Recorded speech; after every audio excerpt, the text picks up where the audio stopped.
Hey y'all, how y'all doing today? I hope everybody's having a great day today. Hope everybody had a great weekend. Had a good weekend, didn't do anything. The weather wasn't bad. Got out a little bit, went got a pedicure, got my little nails, feet done, and just out enjoying the weather a little bit.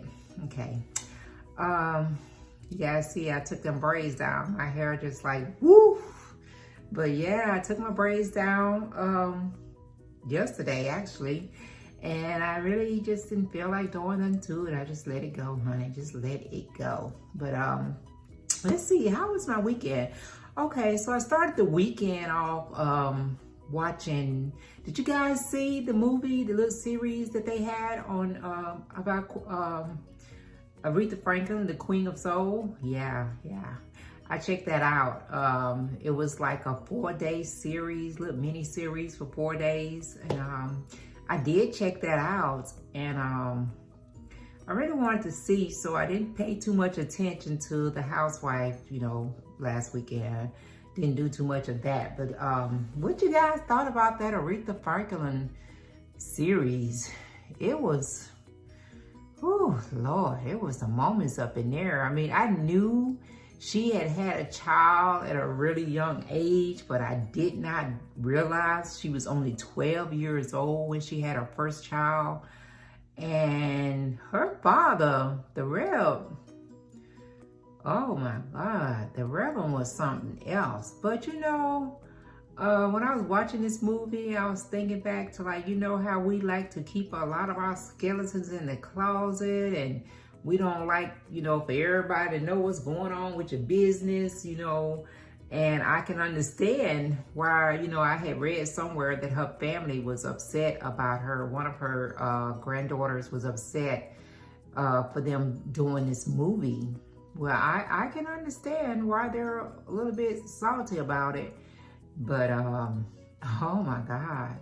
I mean, watching the movie and looking at the movie of her childhood up to adulthood, I can, just me personally, or I can see where a lot of people that watch this movie could blame her father for the way her life, started out, and blame him for a big part of her life. I mean, her father chose, she's always had a beautiful voice, beautiful. And her father chose to take her on the road with this gospel that they would do during the summer, this gospel concert they would do during the summer, traveling from city to city, down south and all that.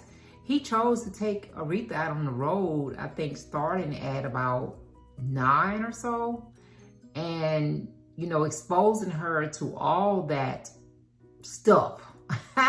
I'm just going to call it stuff, but exposing her to all that at such a young age, because he definitely was not, from looking at the movie, he was not being a responsible parent by putting her in that environment. Yes, he wanted his daughter to shine, and he wanted people to hear her voice, but he put her in a lot of situations, a lot of different unsupervised situations that, eventually caused her to get pregnant with her first child. I think she was like 12 years old. And the incident, if you remember, and if you watched it, where she lost her virginity or got pregnant, I don't know if that was her first, but getting pregnant for the first time, they had did a concert and all that. And she had went, he had told her to stay in the room. And of course, being a child, you're not going to stay in the room. You want to know what's going on. So she was out and about trying to see what was going on. And then she had came upon her father in the room with 2 women having a little, little situation going on there. And when she witnessed that, she just went on down to the area where they was really partying. And, you could see that something was about to happen, because as soon as she entered the room, this is little Aretha, like 12 years old, the guys in the band and everybody had probably already been eyeing her, had their eye on her.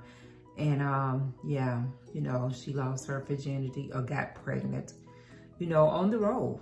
And once she, you know, this is a 12-year-old. I couldn't imagine myself at 12 understanding what's going on with my body, and then for that to happen, you know, to her. Because even though, you know, they can call it consent or whatever, but she was 12 years old. They was giving her alcohol. They was intoxicating her, and they took advantage of her. This person that took advantage of her, that fathered her first child, you know. And then, you know, once she got back and she told her grandmom that she wasn't feeling well and her stomach was feeling funny, and they figured out that she was pregnant, you know, the grandmother was very upset with her father, with the Reverend, you know, very upset, you know. It was just crazy, all the stuff that she grew up in and went through, and how much control he had over her, you know. And then, you know, they talked about the civil rights movements. That played a part in it, and I didn't realize how close she was with Dr. Martin Luther King, but, you know, all that played into a factor of her life and everything that she had gone through, you know. But it's crazy, you know. You know, you don't think about these entertainers as people, you know, and they have a history, they have a life, and they have a past that they've gone through. Because like I said, I've heard Aretha speak before, you know, saying that she was a young mother. You know, I've heard her say that.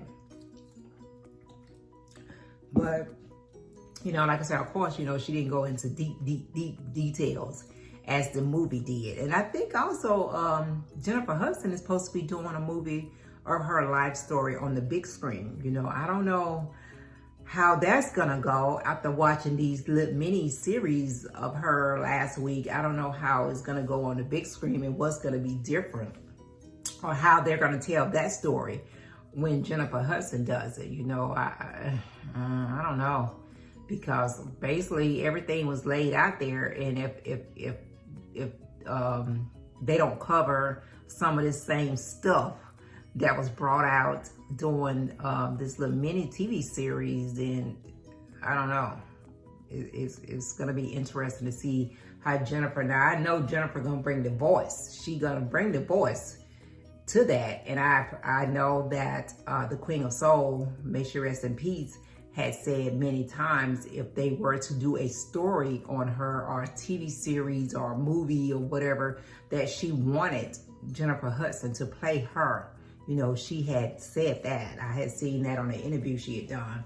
So I know Jennifer, you know, she would definitely bring the music, because she has a powerful voice herself, and she's a very talented young lady, and she's a good actress too. You know, she's been in some movies. She's done really good. But just sitting back watching that series and everything that little Aretha had to go through. I mean, even when it came to her mother, you know, all the stuff that her mother had gone through with the Reverend. And then I did not know that they originally lived in Memphis, and they had to leave Memphis because the Reverend had impregnated a little girl. And I believe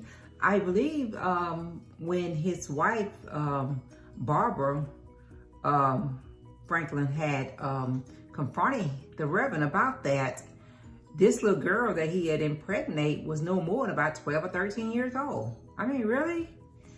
Oh my God. But you know, I'm not trying to bash preachers or pastors or anything like that, but you know, back in the day, and it could be still going on now, you know, there was a lot of time the pastor was definitely going through the churches with the sisters in the church. You know, I even heard stories of that when I was growing up in the Baptist church, of the pastor kind of tipping with some of the sisters, you know what I mean? So, but to be tipping with a 12-year-old child, anyone under that age of 19, 20, that's a problem. That's a whole different situation.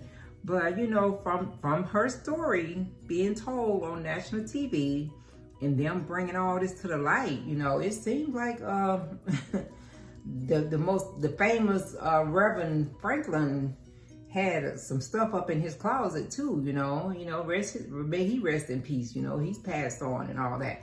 But it definitely seems like he was a man that definitely spreaded himself around and enjoyed the women's. And it seems that the age did not stop him, because like I said, it was brought out in the series that he had impregnated this little child, this little 12 or 13-year-old little girl, when his wife found out about it. And that it was sad. It was a really sad situation, because she was pregnant with Aretha at the time. So Aretha has a brother or sister out there born like within days or within a month of when she was born. You know, I don't know if they ever connected with that person, or they just basically kept it under the rug. You know, I don't know. But, you know, when you look back on what happened to Aretha at 12, it's kind of like it repeating itself, because her father did the same thing to someone else's child. You know, it's like a repeat. Whew. I tell you. But you know, everything that you know what they say, everything that happens in the dark eventually comes to light. It may be years after you left this world, and especially if you're a famous person and they decide to start digging into your past and making a movie about you, you don't be knowing what's gonna come out. And when we see this stuff, you know, we looking at it, we like, wow, really, you know. But then, you know, as I thought about it, at first I was like shocked. You know, I'm looking at this preacher, because I've always heard good things about Reverend Franklin, C.L. Franklin. I always heard good things about her father, the preacher, and everything, and all the civil work that he done, and not taking any of that away from him. I mean, he did that. But when you look at him as the man and the pastor that basically molested and impregnated a child, you kind of look at it a little bit different. You look at it a little bit different. But I mean, they said the series got a lot of views. I mean, a lot of people took time out and watched it, and you know, and I'm sure there's a lot of opinions out there about what we saw. You know, I'm sure a lot of people got their opinions. You know, overall, it was a good movie. It had some dark moments in it. It had some really sad moments in it. You know, it has some moments in it that you like, yay, Aretha, you know, do your thing, you know. But wow. And then when I saw T.I. on the movie, T.I. kind of threw me, because I know he's a smooth talker anyway. But, you know, the character that he was playing, you know, him and Aretha did end up having an affair and everything and all that. But wow. It's just, it was a good movie. I hope you guys had a chance to check it out and, you know, kind of see, you know, what happened with it and what's your opinion on it. You know, let me know. Send me a little comment about it. Let me know what you think about it. But yeah, that's what I did mostly from Sunday all the way up to like Wednesday. I watched the Queen of Soul, the Aretha Franklin movie. Okay. All right, guys. Well, I am about to get ready to get up out of here and let you guys go on about your day and do some things myself. The weather is still, you know, pretty decent. I might go out for a minute. But before I go, make sure if you're going out, you're wearing your mask, you're social distant, you're still sanitizing and all that good stuff, because I still haven't gotten the vaccine. So I'm definitely going to still be cautious and be safe out there. And don't forget to go back and give me some love and share my video with your family and friends. And if you have not become a follower of Granna, go ahead, hit that subscribe button and become one of my followers. And I am going to check you guys out next time around.